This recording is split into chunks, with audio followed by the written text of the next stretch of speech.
দক্ষ নেতৃত্ব, অসাধারণ মেধা ও অমায়িক সুদর্শন চেহারা। শিবিরের এই আলোচিত নেতার নাম সিবগাতুল্লাহ সিবগা। বর্তমানে সমগ্র বাংলাদেশের টক অব দ্য টাউনে পরিণত হয়েছেন বাংলাদেশের ইসলামী ছাত্র শিবির হতে উঠে আসা এই তরুণ ছাত্রনেতা। দক্ষিণ এশিয়ার অন্যতম বৃহৎ ছাত্র সংগঠনটির নবনির্বাচিত সেক্রেটারি জেনারেল হিসেবে সিবগাতুল্লাহ নাম ঘোষণা হওয়ার পরপরই তাকে ঘিরে শুরু হয়েছে আলোচনার ঝড়। তবে কে এই তরুণ, তাকে কেন মনোনীত করা হলো শিবিরের সেক্রেটারি জেনারেলের মতো গুরুত্বপূর্ণ পদে? চলুন জেনে নেওয়া যাক। সিবগাতুল্লাহর পৈতৃক নিবাস ঠাকুরগাঁও জেলায়। দুই ভাই বোনের পরিবারে তিনি হলেন ছোট। তার বড় বোন তানজিমারা বিবাহিত এবং ঢাকা বিশ্ববিদ্যালয়ের সাবেক শিক্ষার্থী। অন্যদিকে সিবগাতুল্লাহর পিতা মাওলানা আব্দুল হাকিম বাংলাদেশ জামায়াতে ইসলামের একজন সিনিয়র নেতা। তিনি ঠাকুরগাঁও জেলা জামায়াতের আমির এবং আসন্ন জাতীয় সংসদ নির্বাচনে ঠাকুরগাঁও 2 আসন হতে দাঁড়িপাল্লার হয়ে নির্বাচন লড়বেন। বাবার আদর্শ অনুসরণ করে সিবগাতুল্লাহ ছাত্র জীবনে যোগ দেন বাংলাদেশ জামায়াতে ইসলামের ছাত্র সংগঠন ইসলামী ছাত্র শিবিরে। হত্যাজনিত কারণে হাসিনার পতনের আগ পর্যন্ত তিনি নিজের রাজনৈতিক পরিচয় সামনে আনেননি। তবে নীরব নিভৃতে ঠিকই নিজের সংগঠনের জন্য সর্বোচ্চটুকু দিয়ে কাজ করেছেন।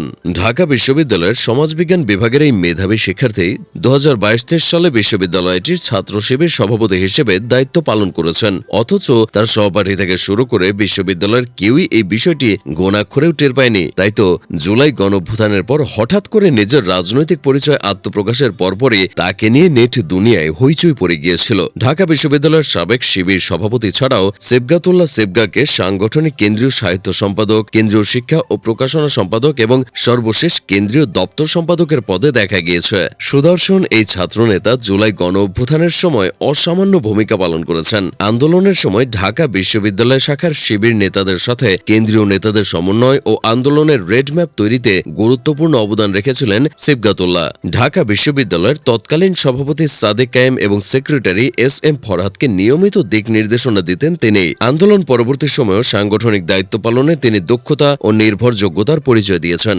সমর্থকদের অনেকেই তাকে শিবিরের বিজ্ঞানী হিসেবে অভিহিত করে থাকেন। এর কারণ হল তার ক্রিয়েটিভ চিন্তাভাবনা। ঢাবির সাবেক এই শিবির সভাপতি সারা দেশে ছাত্র শিবির কর্তৃক আয়োজিত বিভিন্ন সায়েন্স ফেস্ট, সাহিত্য সংস্কৃতি উৎসব, বিতর্ক প্রতিযোগিতা সহ বিভিন্ন ক্রিয়েটিভ আয়োজনের পেছনে বিশাল ভূমিকা রেখেছেন।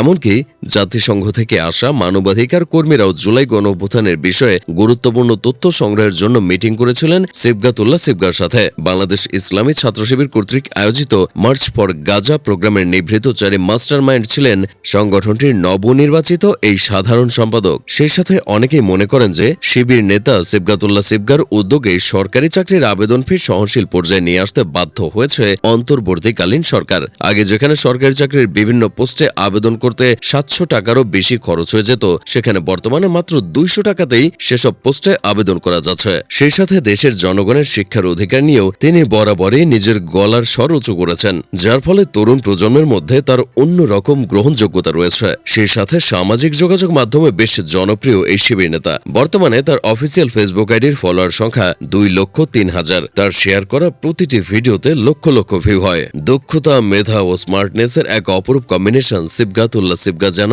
বাংলাদেশের ছাত্র রাজনীতিতে আগামী দিনের এক উজ্জ্বল ভবিষ্যৎ।